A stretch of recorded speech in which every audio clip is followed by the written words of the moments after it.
आज का हमारा टॉपिक है डिजास्टर मैनेजमेंट। ठीक है, मतलब कि आपदा प्रबंधन, हिंदी में उसे क्या कहेंगे, आपदा प्रबंधन। उसमें से हम प्रबंधन को बाद में पढ़ेंगे, पहले हमको ये देखना पड़ेगा कि आपदा क्या होती है। ठीक है, तो देखो भाई आपदा क्या होती है ना।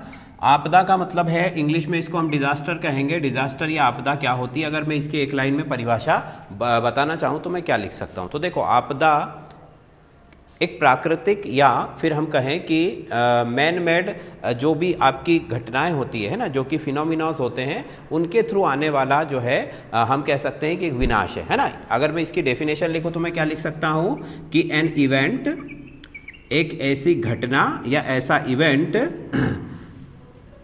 That causes a lot of harm, है ना। हिंदी में इसे हम क्या कहेंगे कि वह घटना जो अत्यधिक विनाश करती है, अत्यधिक विनाश लाती है या करती है। ठीक है भाई, ये तो हो गई डिजास्टर की परिभाषा छोटी सी। मतलब कि ऐसी कोई भी घटना, ठीक है, जो कि क्या करती है, बहुत ज़्यादा हार्म करेगी, बहुत ज़्यादा नुकसान करेगी, है ना। आपका मतलब कि उसमें क्या क्या नुकसान कर सकती है, वो लोगों की हम जिसको कहते हैं ना, जन और धन की हानि कर सकती है। मतलब कि आपको जो है इकोनॉमिकली भी उससे नुकसान होगा और लोगों की जानें भी उसके अंदर जो है जाएंगी। ठीक, मतलब कि हर तरह का नुकसान जो है वो आपदा करेगी, इसीलिए हम उसको कहेंगे कि ये आपदा है। ठीक है, अब देखो, आपदा तो हो गया कि भाई ऐसी कोई भी घटना जो कि इस तरीके की चीज़ें कर रही है। पर अब आपदा कितने प्रकार की होती है, पहली चीज़, है ना। तो आपदाओं को हम, ये डेफिनेशन सब लोग लिख लो जरा सा, फिर मैं इसको मिटा देता हूँ, है ना। वह घटना जो अत्यधिक विनाश करती है। विनाश किस तरीके का हो सकता है, लोगों का हो सकता है, जन और धन की हानि हो सकती है ना। इसके अलावा आपका जो कंस्ट्रक्शन है, घर है, बिल्डिंग है, मकान है, आपकी फसलें हैं, इन सभी चीज़ों को वो बर्बाद कर सकती है। ठीक है, अब वो आपदाएं कई प्रकार की होती, मैं आगे अभी आपको बताऊंगा। तो an event that causes a lot of harm, इसी को हम कहेंगे डिजास्टर, उसी को हम कहेंगे आपदा। ठीक है, मिटा दो इसको। चलो, अब देखो, आपदा दो प्रकार से बन सकती है। एक तो हम उसको कह सकते हैं कि नेचुरल डिजास्टर है। वो कौन सा डिजास्टर है, नेचुरल डिजास्टर। ठीक, दूसरा जो हो जाएगा वो हो जाएगा मैन मेड डिजास्टर। ठीक है भाई, मतलब कि प्राकृतिक आपदा हो सकती है और आपका जो है मनुष्य के द्वारा निर्मित आपदा हो सकती है। इसका मतलब हो जाएगा प्राकृतिक, और ये हो गई आपकी मनुष्य के द्वारा निर्मित। क्या अंतर है दोनों में, तो देखो, प्राकृतिक आपदा प्रकृति लेकर आएगी, प्रकृति नेचर हमारा अपने आप होने वाली घटनाएं जिस पर हमारा कोई भी कंट्रोल है क्या, नहीं है। ऐसे इवेंट्स या ऐसे फिनोमिना जिन पर हमारा कोई कंट्रोल नहीं है, उसे हम कहेंगे कि ये नेचुरल फिनोमिना है ना। जैसे कि बहुत ज़्यादा बारिश होना, जैसे बाढ़ आ जाना, भूकंप आ जाना, है ना। इस तरीके की चीज़ें नेचुरल डिजास्टर में हम रखेंगे, जिन पर हमारा कोई कंट्रोल नहीं है। और ना ही, देखो, कंट्रोल तो किसी पर भी नहीं है। मैन मेड इवेंट भी अगर हो रहा है कोई, तो उस पर भी हमारा कंट्रोल नहीं है, बट हम ये कह सकते हैं कि वो हमारी वजह से आया है। ठीक है, मैन मेड इवेंट किसकी वजह से आएगा, हमारी वजह से, और नेचुरल इवेंट किसकी वजह से आएगा, नेचर की वजह से। और दोनों पर ही हमारा कंट्रोल है क्या, नहीं है। ठीक है, तो मैन मेड इवेंट का मतलब क्या हो गया, ऐसे इवेंट्स जो कि कैसे हैं, मनुष्य की गतिविधियों के द्वारा, है ना, हमारी एक्टिविटीज के थ्रू जनरेट होते हैं, हमारी एक्टिविटीज के द्वारा बनते हैं, उनको हम कहेंगे मैन मेड इवेंट। बात समझ में आ गई। कुछ एग्जांपल्स मैं आपको बता देता हूं। देखो, सबसे पहले एग्जांपल्स में हम दे सकते हैं, जैसे कि भूकंप हो गया आपका। ठीक है, भूकंप अर्थक्वेक, है ना। इसके बाद हम कह सकते हैं ज्वालामुखी, मतलब कि वॉल्केनो। ठीक, ये सारे, हाँ, ये सभी क्या है, नेचुरल के अंदर आ रहे हैं। टॉर्नेडो, जिसको हम चक्रवात कहते हैं हिंदी में, ठीक है, टॉर्नेडो, उसको अलग अलग जगहों पर अलग अलग नाम दिए जाते हैं। ठीक, इसके अलावा सुनामी हो सकती है, तेज हवा हो सकती है, सुनामी हो सकती है आपकी, है ना। और इसके अलावा और मैं आपको बताना चाहूँ तो शीतलहर हो सकती है, जिसको हम शीतलहर, है ना। एक होती है ताप लहर, जिसको हम लू भी कहते हैं। तो इस तरीके से ऐसी सारी इवेंट्स को हम किसके अंदर काउंट करेंगे, नेचुरल फिनोमिना के अंदर या नेचुरल डिजास्टर के अंदर। ठीक, बिजली गिरना, बादल फटना, यहाँ पर ये भी आप लिख सकते हो, बिजली का गिरना, बादल का फटना, है ना, ये सारी चीज़ें नेचुरल के अंदर आ जाएगी। ठीक है भाई, चलो, अब इसकी बात करें मनुष्य के द्वारा निर्मित कौन कौन सी हो सकती है, मनुष्य के द्वारा निर्मित हो सकती है, बताओ तो जरा। जैसे कि अच्छा इसमें एक और चीज़ ऐड कर लो, वनों में आग लगना, है ना, जंगलों की जो आग होती है उसको भी हम नेचुरल डिजास्टर में काउंट करेंगे। ठीक, नॉर्मल अगर कहीं पर आग लगी है तो वो मैन मेड डिजास्टर होगा, और अगर जंगलों में कहीं आग लगी है तो उसको हम कहेंगे नेचुरल डिजास्टर होगा। ठीक है, तो देखो आग लगना जैसे किसी बिल्डिंग में आग लग गई, है ना, कहीं किसी प्लांट में आग लग गई। उसके बाद हम देखते हैं कि जो न्यूक्लियर रिएक्टर है आपके, है ना, न्यूक्लियर, हाँ बिल्कुल, भोपाल गैस कांड भी इसका एग्जाम्पल हो सकता है ना, बिल्कुल हो सकता है। न्यूक्लियर रिएक्टर से कोई भी लीकेज हो गया, रिसाव हो गया, तो उसको हम इसी के अंदर काउंट करेंगे। ठीक, फिर अगर मान लो हमने कोई एटम बम का जो है या किसी दूसरे ऐसे बड़े बम का परीक्षण किया, है ना, तो उसकी वजह से भी शॉक वेव्स जनरेट हो सकती है, भूकंप आ सकता है, सुनामी आ सकती है। ठीक, ये सारी चीज़ें जो हमारी गतिविधियों के द्वारा हो रही है उसको हम क्या कहेंगे, उसको हम कहेंगे मनुष्य के द्वारा निर्मित। ठीक, इसके अलावा और भी हो सकती है जनसंख्या विस्फोट, जैसे सबसे बड़ी एक डिजास्टर के अंदर अब आने लगा है वो जनसंख्या का जो एकदम से हमारे देश के अंदर, है ना, यहाँ पर बहुत ज़्यादा जनसंख्या बढ़ी है हमारे देश के अंदर, वो भी एक तरीके से आपदा ही है ना, क्योंकि जितनी ज़्यादा लोग होंगे उतना ज़्यादा जो हमारे रिसोर्सेस है, संसाधन हैं, उनका हनन होगा, और उसी के कारण जो है हमें बहुत सारी प्रॉब्लम्स क्रिएट होगी। जैसे कि आज देखिए कि कोरोना की वजह से हमारे देश के अंदर इतनी प्रॉब्लम्स क्यों हो रही है, क्योंकि हमारी जो पॉपुलेशन है बहुत ज़्यादा डेंस है ना, और एक साथ ये इन्फेक्शन फैल रहा है और लोगों को फिर जगह नहीं मिल पा रही है। ठीक है, तो मनुष्य के द्वारा निर्मित आग लगना, न्यूक्लियर रिएक्टर से रिसाव, बमों का परीक्षण, है ना, जनसंख्या का विस्फोट होना, इस तरीके की सारी घटनाएं जो है मनुष्य के उसमें आ जाएगी। अच्छा, फिर इसके अलावा एक और तरीके का हम यहाँ पर क्लासिफिकेशन कर सकते हैं। ठीक है, ये अगर हो गया हो तो मैं मिटा दूँ इसको, बोलो भाई फटाफट, एक एक करके फिर इसके अंदर हम बात करेंगे सभी के बारे में, है ना, और एग्जाम्पल्स में मैं दूंगा आपको। बोलो इसको मिटा दूँ, चलो ठीक। अब देखो इसके अलावा मैं एक और तरीके से इसको डिवाइड कर सकता हूँ कि ये किसके थ्रू आ रही है ना, जैसे कि इसका रीज़न तो मैंने बता दिया, जैसे मनुष्य के द्वारा उत्पन्न है ना, या फिर प्रकृति के द्वारा उत्पन्न है। अगर मैं कहूँ कि ये, जैसे हम तीन चीज़ों की बात करें, एक तो एयर के थ्रू आ सकती है, वाटर के थ्रू आ सकती है, और आपकी जो है धरती मतलब मिट्टी, है ना, तो मतलब कि अगर हम डिवाइड फिर से करें इनको, तो किस किस के थ्रू डिजास्टर आ सकता है, बाय एयर आ सकता है ना, बाय वाटर ये भी हो सकता है, या फिर बाय लैंड या अर्थ या जमीन, है ना, जो भी आप इसको कहना चाहो, मतलब कि हवा से आ सकता है, पानी से आ सकता है, और भूमि से आ सकता है। हवा से किस तरीके की चीज़ें आ जाएंगी, तो देखो तो जरा, चक्रवात आ सकता है, तेज हवाएं चल सकती है ना, शीत लहर आ सकती है, ग्रीष्म लहर आ सकती है, और भी कई सारी चीज़ें जो हम हवा के थ्रू विनाश होता है ना, डिजास्टर जो होता है किसके थ्रू होता है, एयर के थ्रू, उसको हम इसके अंदर काउंट कर सकते हैं। ठीक, वाटर के थ्रू आने वाली चीज़ें, है ना, वाटर के थ्रू क्या क्या आ सकती है, सुनामी आ सकती है, इसके अलावा बाढ़ आ सकती है, बादल फट सकता है ना, ये सब चीज़ें किसके थ्रू आ सकती है, वाटर के थ्रू आ सकती है। और लैंड के थ्रू क्या क्या आ सकता है, लैंडस्लाइड हो सकते हैं, भूकंप हो सकते हैं, ज्वालामुखी को भी हम इसी के अंदर रखेंगे। ये इस तरीके, तो क्लासिफिकेशन दो प्रकार का हो गया, एक तो हमारा नेचुरल और मैन मेड, और एक हो गया हमारा किसके थ्रू वो आ रहा है, एयर के थ्रू आ रहा है, वाटर के थ्रू आ रहा है, या लैंड के थ्रू आ रहा है। ठीक है, ये चीज़ आपको ध्यान रखनी। अच्छा, कुछ प्रॉब्लम ऐसी भी है कि जो होती कहीं और है और इसका असर कहीं और दिखता है, जैसे कि मान लो भूकंप आया, भूकंप एक लैंड में होने वाला फिनोमिना है, धरती में होने वाला फिनोमिना है, पर इसके इफेक्ट से क्या होता है, इसके इफेक्ट से हमें सुनामी देखने को मिलती है ना, या अगर कहीं ज्वालामुखी फटा, उसकी शॉक वेव से भी सुनामी जनरेट हो सकती है। तो इस तरीके से ऐसा भी होता है कि एक डिजास्टर आता है तो उसके साथ हमें दूसरे डिजास्टर भी फेस करने पड़ते हैं। ठीक, उसके बारे में भी हम बात करेंगे। चलो, तो अब सबसे पहले हम एक एक करके इन पे बात करना शुरू करते हैं। तो पहला आप लिखो भूकंप, पहला लिखिए आप भूकंप या अर्थक्वेक। भूकंप या अर्थक्वेक के बारे में हम बात करें, ठीक, तो देखो भाई, सबसे पहले भूकंप क्या होता है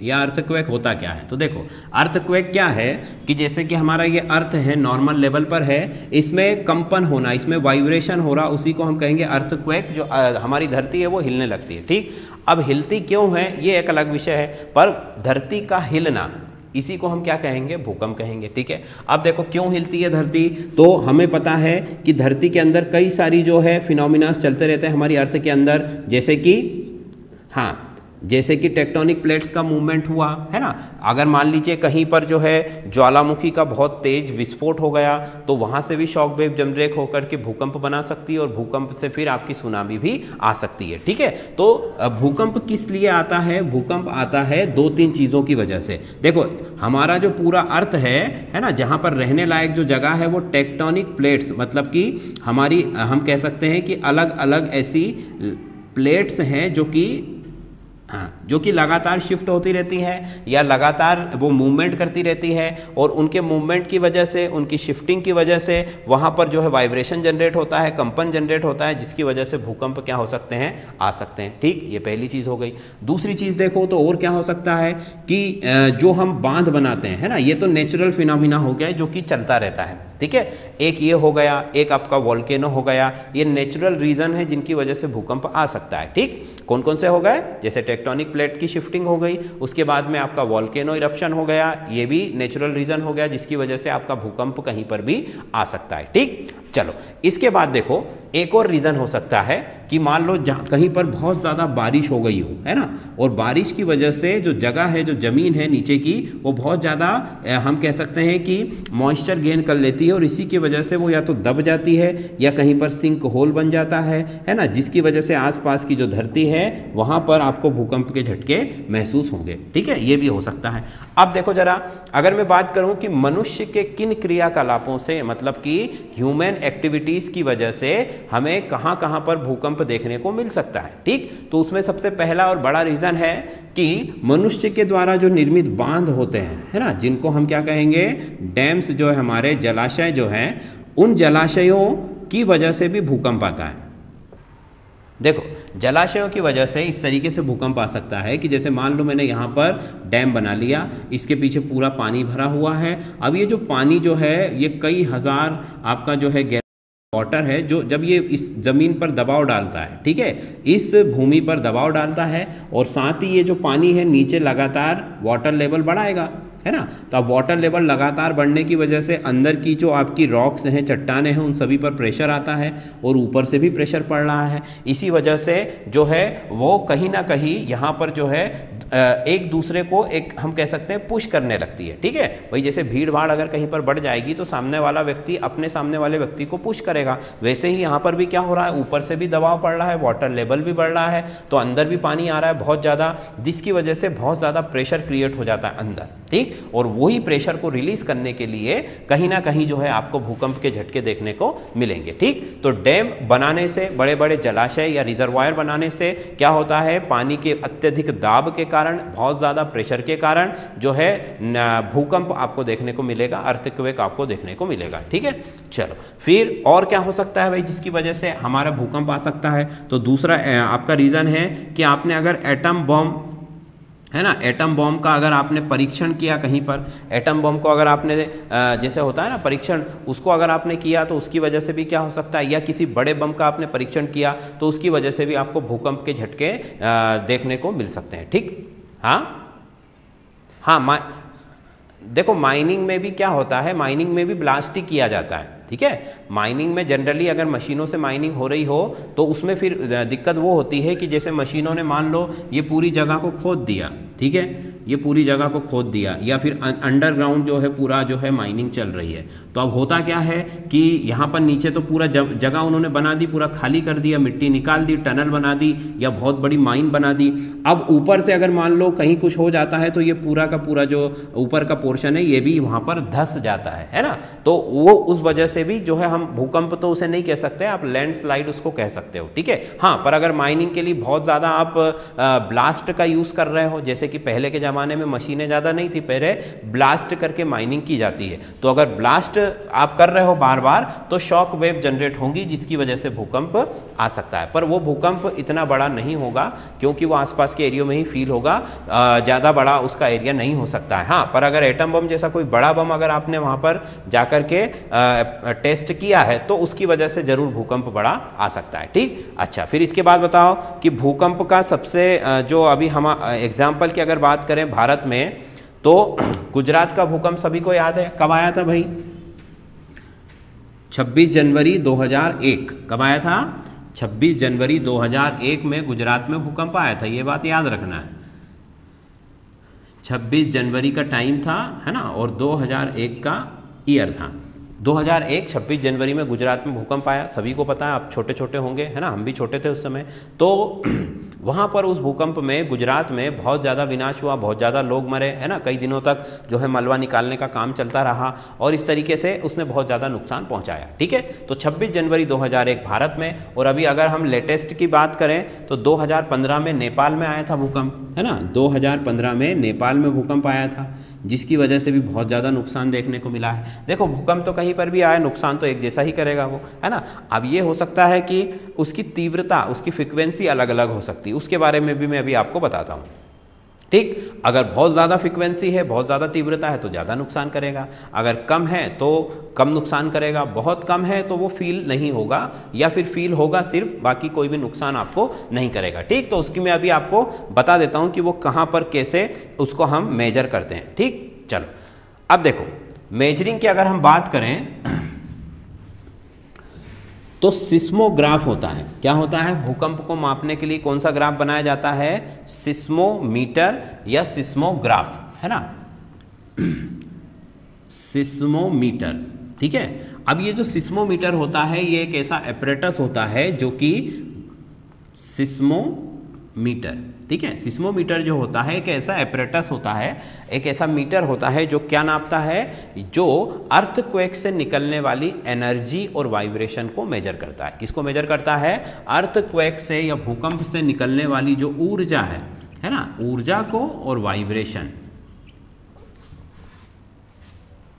वाइब्रेशन को मेजर करता है, मतलब कि कंपन को, और किसको मेजर करेगा? ऊर्जा को। ठीक है, अब ये कैसे मेजर करता है? तो ये जो सिस्मोमीटर होता है ये एक ग्राफ बनाता है जिसको कहा जाता है सिस्मोग्राफ। क्या कहा जाता है? सिस्मोग्राफ। ठीक है, क्या होता है ये सिस्मोग्राफ? सिस्मोग्राफ जो होता है देखो एक वाइट कलर का पेपर होता है इस तरीके से, है ना, उसके ऊपर जो है एक निडल, मान लीजिए ये उस सिस्मोग्राफ की निडल है ना।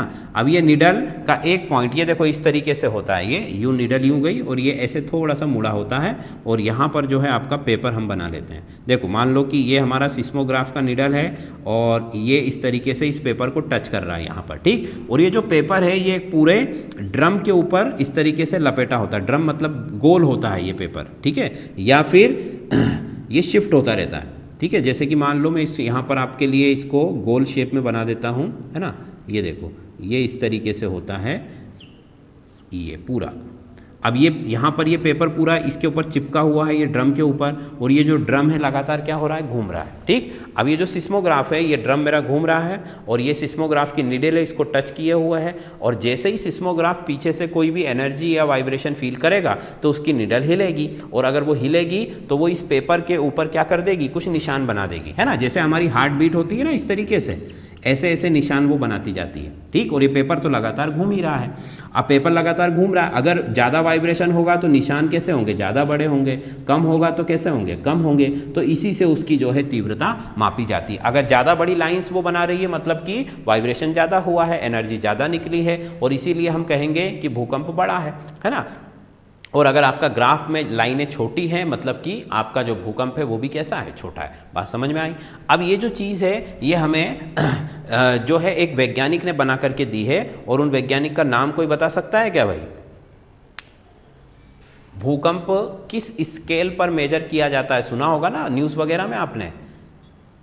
हाँ, रिक्टर स्केल पर आपका जो भूकंप है वो मेजर किया जाता है। तो उन साइंटिस्ट का नाम भी क्या था? Charles F Richter. क्या नाम था उनका? Charles F Richter. क्लियर? ये चार्ल्स एफ रिक्टर ने ही ये सब चीज़ें बना के दी है ना, और उसी को हम रिक्टर स्केल के फॉर्म में पढ़ते हैं, है ना। अब जैसे ये जो भी डाटा यहाँ से आता है उसको उस रिक्टर स्केल के ऊपर, जैसे पीएच स्केल पढ़ा था हमने, वैसे ही रिक्टर स्केल होता है। रिक्टर स्केल कैसा होता है? तो रिक्टर स्केल में 0 से लेकर 9 तक का जो है आपका मेजरमेंट होता है ना।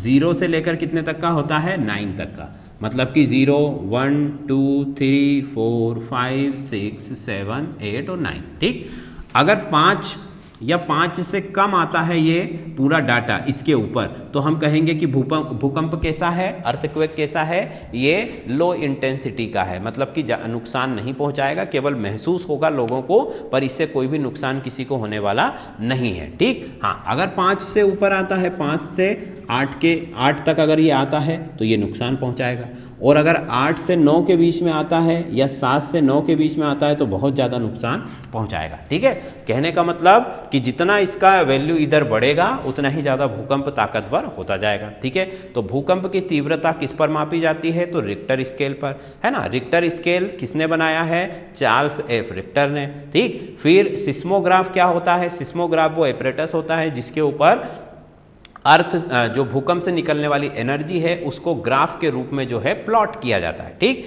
तो सिस्मोग्राफ मतलब ये वाला ग्राफ, सिस्मोमीटर जो ये ग्राफ बनाता है, और रिक्टर स्केल जिस पर इस ग्राफ के डाटा को रख करके हम एक क्राइटेरिया बनाते हैं कि इतना तीव्रता का भूकंप हमारा आया है। बात समझ में आ गई। ठीक है, चलो फिर आगे चलो। अच्छा, भूकंप की एक सबसे खतरनाक बात कौन सी है, बता सकता है क्या कोई? जितने भी नेचुरल डिज़ास्टर हैं या मैन मेड डिज़ास्टर है, उन सब में जो अर्थक्वेक है वो सबसे ज़्यादा हार्मफुल होता है। वाई, क्यों?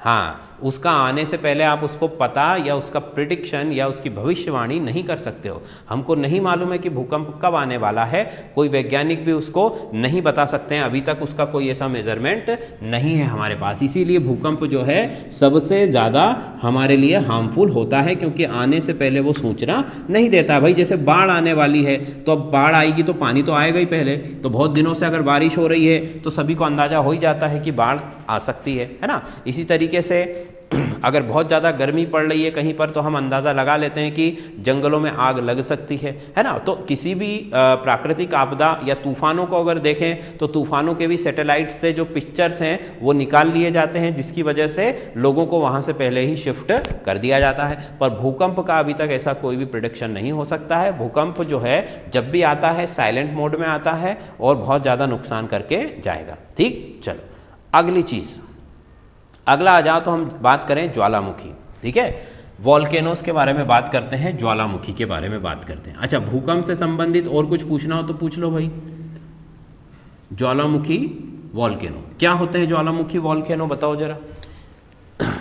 ज्वालामुखी, वॉल्केनो क्या होते हैं? देखो, अर्थ हमारी अंदर से बहुत, हाँ, अर्थ हमारी अंदर से बहुत ज़्यादा गर्म है ना। ये अर्थ है मान लो, अब ये अंदर बहुत ज़्यादा गर्म है। गर्म जितनी है तो अंदर की जो रॉक्स हैं, चट्टाने हैं, रेत है, वो सब क्या होती है, मेल्ट हो जाती है, पिघल जाती है ना। और पिघल कर वो क्या बन जाती है, लिक्विड। और इसी लिक्विड को हम क्या कहते हैं, लावा। ये गर्मी उसको कहाँ से मिलती है?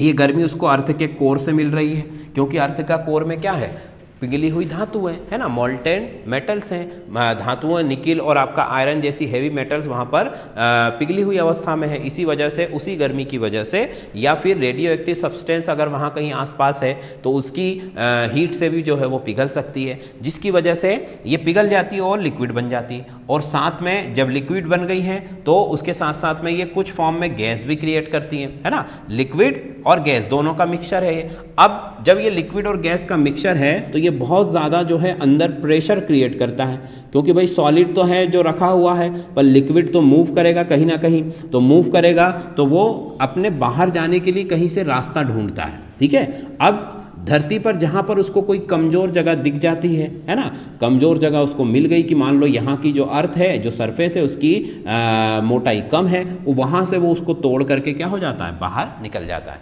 इसी को कहा जाता है ज्वालामुखी का फटना। ठीक, तो ज्वालामुखी क्या है? ज्वालामुखी पिघली हुई चट्टानें हैं जिनको हम लावा कहते हैं, उन्हीं के साथ कई सारी गैसेस भी प्रोड्यूस होती हैं। वो गैसेस और वो लिक्विड बहुत ज़्यादा जब प्रेशर में प्रेशर क्रिएट हो जाता है तो बाहर प्रेशर रिलीज करने के लिए वो कहीं ना कहीं से कोई कमज़ोर जगह ढूंढते हैं, और जैसे ही उनको वो जगह मिलती है तो वहाँ से सारा का सारा प्रेशर और गैसेस और लिक्विड सब बाहर आ जाता है। ठीक, और इसी को हम क्या कहते हैं, ज्वालामुखी का फटना। ठीक, अच्छा, फिर एक और इंटरेस्टिंग बात है कि हमारा जो हिमालयन जो आपकी माउंटेन रेंज है, हिमालय पर्वत है, क्या उसमें कोई ज्वालामुखी है क्या?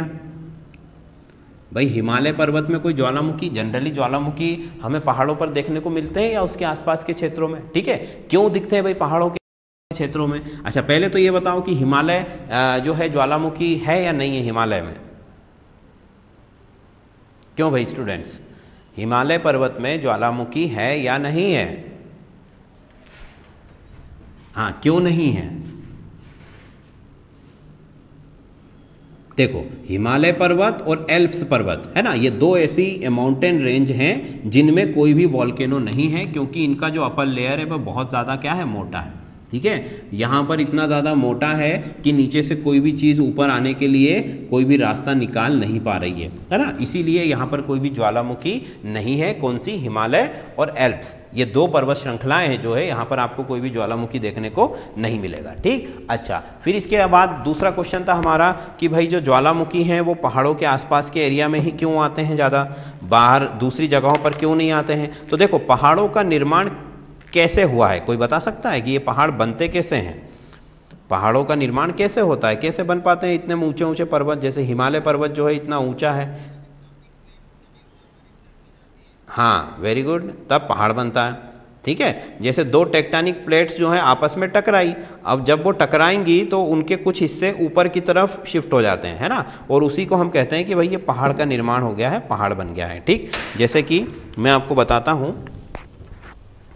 देखो ये टेक्टोनिक प्लेट्स हैं हमारी, मान लो एक प्लेट इधर से आई और एक प्लेट इधर से आ गई, है ना, दोनों आई, जब दोनों आपस में टकराएंगी तो यहाँ से ये क्या हो जाएंगी, ऊपर उठ जाएंगी, और इसी को हम क्या कहते हैं कि ये पहाड़ बन गया। इस तरीके से भी पहाड़ बन सकते हैं। या फिर बड़ा भूकंप कोई आ गया हो, कोई बड़ी जगह खिसक गई हो धरती से, तो वहाँ पर भी पहाड़ों का निर्माण, घाटियों का निर्माण, प्राकृतिक संरचनाओं का निर्माण हो सकता है। ठीक है, तो ये चीज़ हो गई। अब ज्वालामुखी जो है उससे कितना नुकसान हो सकता है? भाई ज्वालामुखी जिस एरिया में फट रहा है वहाँ से आसपास, और उसकी सूचना हमें पहले मिल जाती है, क्योंकि ज्वालामुखी फटने से पहले कई सारी चीज़ें जो है उसमें एक्टिविटी होने लगती हैं, जैसे वहाँ से गैसेस बहुत ज़्यादा निकलने लगती हैं, है ना, और दूसरा जो है वहाँ पर जो है लिक्विड वगैरह जो लावा है वो भी थोड़े थोड़े पोर्शन में निकलने लगता है। बट जैसे ही लोगों को पता चलता है कि यहाँ कुछ हलचल हो रही है तो वो वहाँ से शिफ्टिंग कर लेते हैं, जिसकी वजह से ज्वालामुखी से अब कोई नुकसान हमें ज़्यादा फेस नहीं करना पड़ता है। और वैसे भी जहाँ पर एक्टिव वॉल्केनोज हैं वहाँ पर लोग कम ही रहते हैं। ठीक है, हाँ, बट ज्वालामुखी ये जरूर कर सकता है कि जब ये ज्वालामुखी फटते हैं, है ना, तो क्या होता है कि आसमान में बहुत ऊंचाई तक डस्ट का जो है पूरा एक बादल बन जाता है, धुएं का और डस्ट का एक बादल बन जाता है, जिसकी वजह से सन रेज जो है ब्लॉक हो जाती है कई समय तक, कुछ दिनों तक, है ना, जिसकी वजह से क्या होता है कि नीचे जो भी आसपास के जो एरिया है वहाँ पर रहने वाले जो लोग हैं या फिर वहाँ की जो क्रॉप्स हैं, फसलें हैं, पेड़ पौधे हैं, जीव जंतु हैं, सभी को नुकसान होता है। ठीक है, और दूसरा एटमॉस्फेयर में बहुत ज़्यादा जहरीली गैसें जो हैं वो ज्वालामुखी रिलीज़ करते हैं, जैसे जिसमें सबसे ज़्यादा सल्फर कंटेनिंग गैसेस होती हैं, और सल्फर ही बहुत ज़्यादा जो है यहाँ पर निकलता है। ठीक है, तो ज्वालामुखी भी बहुत नुकसान पहुँचा सकता है, परंतु ज्वालामुखी की पूर्व सूचना मिल जाएगी आपको, वो इन्फॉर्म करके आता है, जिसकी वजह से हम उससे बचने के उपाय कर सकते हैं। ठीक, अच्छा अब इसमें देखो कि 1980 में 1980 में माउंट सेंट हेलेंस, ये माउंट सेंट हेलेंस है ना, कब? 1980 में। ये जो ज्वालामुखी है जब फटा था ये अमेरिका में है ना, तो एटमॉस्फेयर में 19 किलोमीटर ऊपर तक, मतलब 19 किलोमीटर ऊपर तक जो है पूरा का पूरा डस्ट और धुएं का जो बादल है, जो क्लाउड है, वो फॉर्म हुआ था और वो कई दिनों तक रहा था, जिसकी वजह से बहुत ज़्यादा नुकसान भी हुआ था। ठीक, तो माउंट सेंट हेलेंस एक ज्वालामुखी था, जब वो फटा 1980 में तो पूरे अब देखो 19 किलोमीटर बोल रहा है, 19 किलोमीटर तक तो हमारा एटमॉस्फेयर ही है ना, मतलब ओजोन लेयर तक इसका धुआं और डस्ट जो है ये गया था। और ऐसा नहीं है कि ज्वालामुखी में बस एक ही बार ब्लास्ट हुआ और फिर वो शांत हो गया, कई दिनों तक भी उसमें ब्लास्ट हो सकते हैं, है ना, क्योंकि कई सारे एयर के पॉकेट्स बन सकते हैं, कई सारे जो है आपका जो लावा है उसके पॉकेट्स बन सकते हैं, वो एक एक करके भी बाहर आ सकते हैं, एक साथ भी बाहर आ सकते हैं, है ना। और ऐसा भी हो सकती है एक साथ कई सारी चेन भी होती ज्वालामुखी की पूरी, है ना, जहाँ पर 9-10 ज्वालामुखी एक साथ हो, वॉल्केनो, और सब धीरे धीरे करके क्या हो रहे हो, ब्लास्ट हो रहे हैं। अच्छा, फिर ये जो हमारा लेक्चर है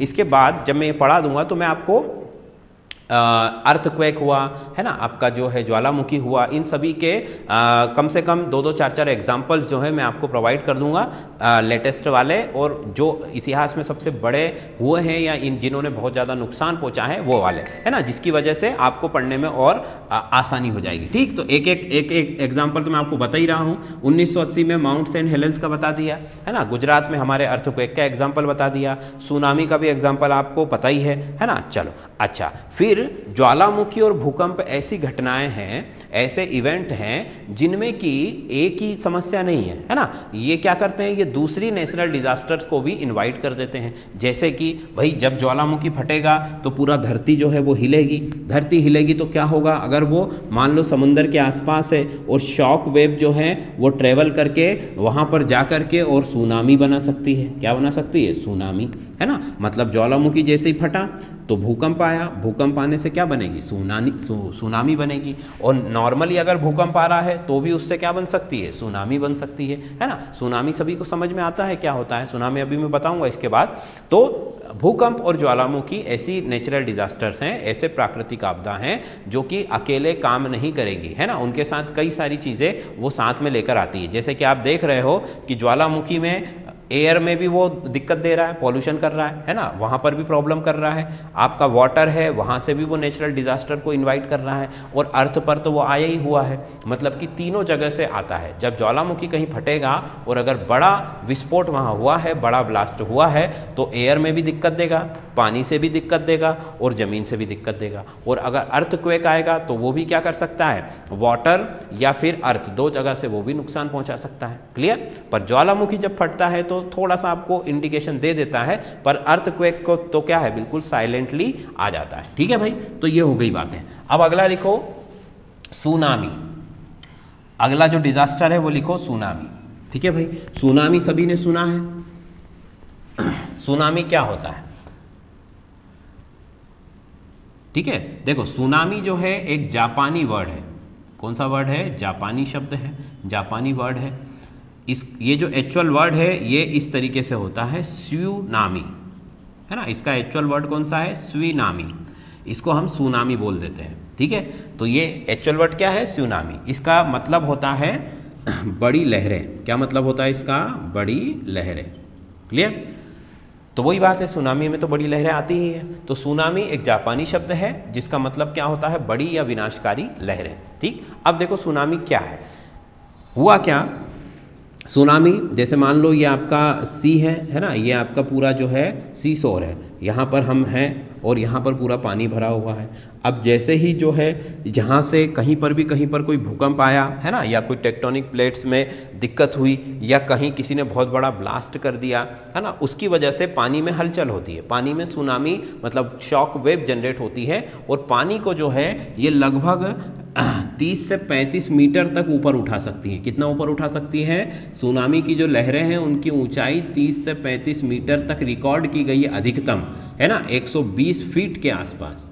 सोचो आप, बहुत बड़ी है 120 फीट। और इनकी जो स्पीड होती है वो होती है लगभग 700 किलोमीटर पर आवर। कितनी होती है, 700 किलोमीटर पर आवर, मतलब एक एरोप्लेन की स्पीड के बराबर। मतलब कि अगर कहीं पर सुनामी आया है तो वो कुछ ही मिनटों में दूर दूर तक जा सकती है सुनामी की लहर, है ना। क्योंकि वैसे भी हमको पता है कि पानी में वो बहुत तेज़ी से चलती है। जैसे ही शॉक वेव आती है सुनामी बनती है, और तो वो उसकी स्पीड 700 किलोमीटर पर आवर के आसपास तक जा सकती है मैक्सिमम, है ना। और उसकी ऊंचाई जो है मैक्सिमम अभी तक कितनी रिकॉर्ड की गई है, 120 फीट, मतलब कि 36 मीटर के आसपास लगभग। ठीक है। और नॉर्मली जो है 15 से 20 मीटर की सुनामी तो नॉर्मली आती है, जब भी आपको देखने को मिलेगी। ठीक है। अच्छा, फिर इसके बाद देखो तो क्या हुआ है, सुनामी हम देखें तो कहाँ पर अभी तक हमको देखने को मिला है।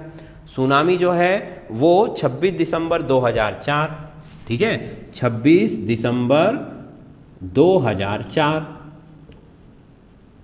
ठीक है, 2004 कहाँ पर आई थी सुनामी, ये 2004 को पूरे जो हमारा दक्षिण एशिया जिसको हम कहते हैं, है ना, साउथ एशिया जो पूरा रीजन है हमारा, वहाँ पर सुनामी आई, है ना, और उसने उस सुनामी में करीब करीब 2 लाख लोग मारे गए अलग अलग देशों के। ठीक है, जैसे ये हमारा भारत का एरिया आ गया, है ना, फिर इधर और आगे जाओगे तो और कई सारे देश आपको है, बांग्लादेश है, चाइना है ना, फिर जापान है। तो ये जो पूरा एरिया था यहाँ से यहाँ तक का इतना बड़ा दक्षिण एशिया का, इस पूरे एरिया में जो है सुनामी आया था, जिसकी वजह से 2 लाख के आसपास लोग मारे गए थे, कई लाखों की संपत्ति का नुकसान हुआ, और 26 दिसंबर 2004 को यह घटना हुई थी। ठीक, अब देखो कि सुनामी आने से पहले आपको सूचना देगा या नहीं देगा।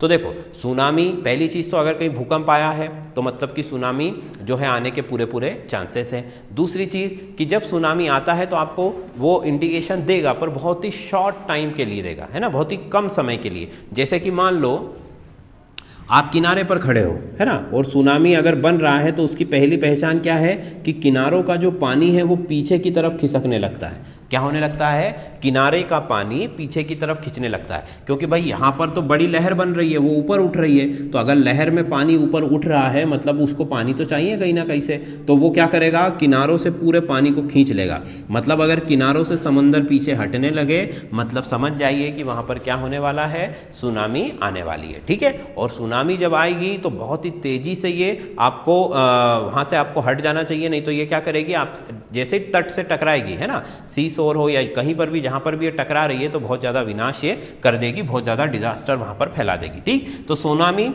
हल्का सा इंडिकेशन देती है, पर वो पर्याप्त समय के लिए हम उससे संभल नहीं सकते हैं, है ना। हाँ, ये जरूर कर सकते हैं कि कहीं भूकंप आया है तो एज अ प्रिकॉशन हम वहाँ से हट जाएं, पर हम पक्का नहीं बोल सकते हैं कि हर भूकंप से सुनामी आएगा ही, है ना, या फिर अगर सुनामी आया है तो कहीं ना कहीं भूकंप आया ही होगा, ये हम पक्का नहीं कह सकते हैं। ठीक है, पर ये दोनों एक दूसरे से जुड़े हुए हैं। तो सुनामी आने से पहले सूचना देगा, पर वो बहुत ही कम समय के लिए देगा, जिससे कि हम बचकर निकल नहीं सकते हैं। ठीक है, चलो फिर अगला देखो, अगला आ जाओ।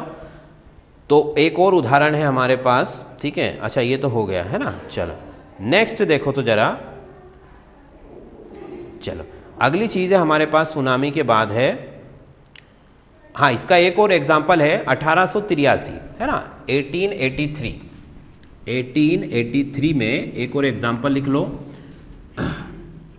1883 में क्राकाटोआ, ठीक है, ये कहाँ पर है भाई, ये सुमात्रा और जावा, है ना, ये दो जगहों के नाम याद रखना, सुमात्रा और जावा। यहाँ पर 1883 में, है ना, बहुत बड़ी सुनामी आई थी। किसकी वजह से? ज्वालामुखी फटने की वजह से, ज्वालामुखी की वजह से यहाँ बहुत बड़ी सुनामी आई थी। ठीक है, और उसी सुनामी की जो ऊंचाई मैंने आपको बताई 36 मीटर, 36.5 मीटर और 120 फीट के आसपास रिकॉर्ड की गई। 36.5 मीटर या 120 फीट के आसपास। ठीक है भाई, तो ये सबसे बड़ी अभी तक की सुनामी है, जो कि सुमात्रा और जावा, यहाँ पर लगभग 36,000 लोग मरे थे।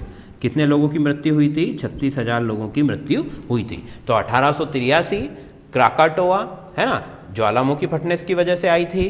कहाँ पर इसका प्रभाव हुआ? सुमात्रा और जावा में। ठीक, ऊंचाई कितनी थी? 36.5 मीटर, और इसकी जो फीट में अगर देखें तो 120 फीट के आसपास इसकी ऊंचाई थी। ठीक है भाई, ये इस तरीके से जो है सुनामी आपकी आती है। इसके बाद चक्रवात की बात करें, है ना, चक्रवात का मतलब क्या है? टॉर्नेडो।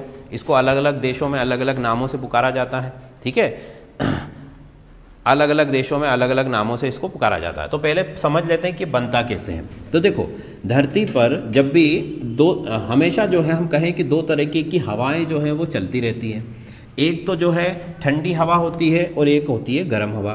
भाई जैसे हवा चलना, हवा का चलना क्या है, कैसे चलती हवा? मान लो एक ये प्लेस है हमारे पास A, और एक कहीं दूर ये प्लेस है B, A और B, है ना। अब A में क्या हो रहा है? बहुत गर्मी पड़ रही है, सूरज यहाँ पर तप रहा है ना, और उस तरफ जो है थोड़ा सा कम इफेक्ट है गर्मी का। अब होगा क्या कि यहाँ से जैसे ही हवा गर्म होकर के, जैसे ही हवा गर्म होगी तो गर्म हवा कहाँ उठती है? ऊपर की तरफ। ठीक है, गर्म हवा कहाँ जाएगी, हॉट एयर ऊपर की तरफ, और हवा जब ऊपर की तरफ यहाँ से उठेगी तो उसकी जगह लेने के लिए यहाँ से या दूसरी किसी भी जगह से ठंडी हवा यहाँ पर आएगी। ठीक है, बात समझ में आ रही। तो जैसे गर्म हवा ऊपर उठ रही है उधर से ठंडी हवा आ रही है, तो इसी वजह से हवाएं चलती हैं, है ना। कहीं पर गर्मी होगी कहीं पर ठंड होगी, इसी वजह से तो हवाएं चल पा रही है। अगर पूरी धरती का टेम्परेचर एक जैसा हो जाए तो क्या हवा चलेगी, क्या नहीं चलेगी।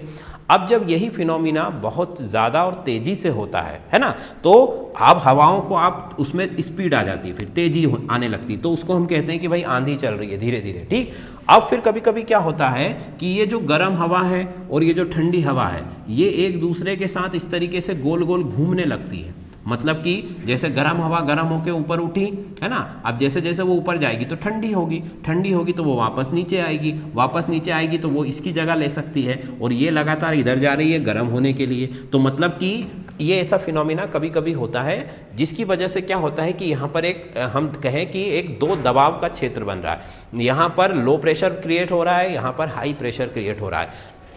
प्रेशर में क्या आ गया है, डिफरेंस आ गया है, जिसकी वजह से हवाएं गोल गोल इस तरीके से क्या होने लगती हैं, घूमने लगती हैं, और चक्रवात बन जाता है, हरिकेन बन जाता है, या फिर हम उसको कोई भी नाम दे दे, टॉर्नेडो, वो बन जाता है। ठीक, अब अगर ये समंदर के ऊपर बनेगा तो अपने अंदर पानी को भी खींच लेगा, और अगर कहीं ज़मीन पर बन रहा है तो आसपास की जो भी चीज़ें हैं वो अगर उसकी कैपेसिटी है तो वो उसको अपने अंदर खींच लेगा। ठीक, अब अगर समंदर के अंदर है, पानी है उसके अंदर, तो ऑब्वियसली बारिश होगी, हवाएं चलेंगी तेज, है ना, और बहुत सारी चीज़ें हो सकती है, तूफान आ सकता है। तूफान तो इसी को कहेंगे। तो ये बेसिकली हम क्या कहेंगे कि इस तरीके से जो बवंडर बन गया है ना, इसको ये इस कारण से बनता है, ठंडी हवा गर्म हवा, है ना, दोनों आपस में घूम रही है गोल गोल, जिसकी वजह से चक्रवात बन रहा है। ठीक, अब ये जो चक्रवात है इसको अलग अलग देशों में अलग अलग नाम से बोला जाता है। ठीक है, अमेरिका में इसको हरिकेन कहा जाता है। क्या कहा जाता है, हरिकेन। ठीक, लिखते जाओ उसको, ये इसके जो नाम है ये पूछे जाते हैं कि चक्रवातों को अलग अलग देशों में किस नाम से पुकारा जाता है। तो भारत, पाकिस्तान या एशिया का जो रीजन है जनरली उसमें तो हम चक्रवात ही कहते हैं, है ना, चक्रवात कह देते हैं। ठीक, अमेरिका के अंदर उसको क्या कहा जा रहा है, हरिकेन कहा जा रहा है। ठीक है, इसके बाद में जो है जापान के अंदर अगर इसको देखें, जापान फिलीपींस वाला बेल्ट जो है ये इसको जो है टाइफून कहा जाता है। क्या कहा जाता है, टाइफून। ठीक है, टाइफून कहा जाता है। इसके अलावा ऑस्ट्रेलिया की अगर मैं बात करूं तो ऑस्ट्रेलिया में इसको बिली बिली कहा जाता है। क्या कहा जाता है, बिली बिली। ऑस्ट्रेलिया में इसे बिली बिली कहा जाता है। तो चक्रवात, हरिकेन, टाइफून, बिली बिली, और भी इसके कई लोकल नेम भी रख देते हैं लोग, है ना, जो कि उनके आसपास की या पौराणिक घटनाओं से प्रेरित होते हैं, तो वो भी अलग अलग नाम रख सकते हैं, पर जनरली चक्रवात, हरिकेन, टाइफून इस तरीके के नामों से इसको पुकारा जाता है। ठीक, अच्छा, फिर इसके बाद एग्जाम्पल की अगर मैं बात करूं, ऑस्ट्रेलिया में बिली बिली बोलते हैं इसको, ऑस्ट्रेलिया में। ठीक, अच्छा, फिर देखो 12 अक्टूबर 2014 को, 12 अक्टूबर 2014 को हमारा जो विशाखापट्टनम है और उड़ीसा है वहाँ पर एक टॉर्नेडो टकराया था। तो तारीख याद रखना, 12 अक्टूबर 2014। कहाँ पर, विशाखापट्टनम, है ना, और उड़ीसा, इन दो जगहों पर एक चक्रवात टकराया था। ठीक है, ये जो चक्रवात है, ठीक है, इसने क्या किया, इसको ओमान नाम का एक देश है उसने नाम दिया था। ठीक है, ओमान नाम का एक देश है उसने नाम दिया था इसको हुद। क्या नाम दिया था इसको, हुद, मतलब कि डरावना। लोकल उनकी कोई भाषा है उसमें इसका मतलब होता है डरावना, है ना। विशाखापट्टनम से ये टकराया था 12 अक्टूबर 2014 को।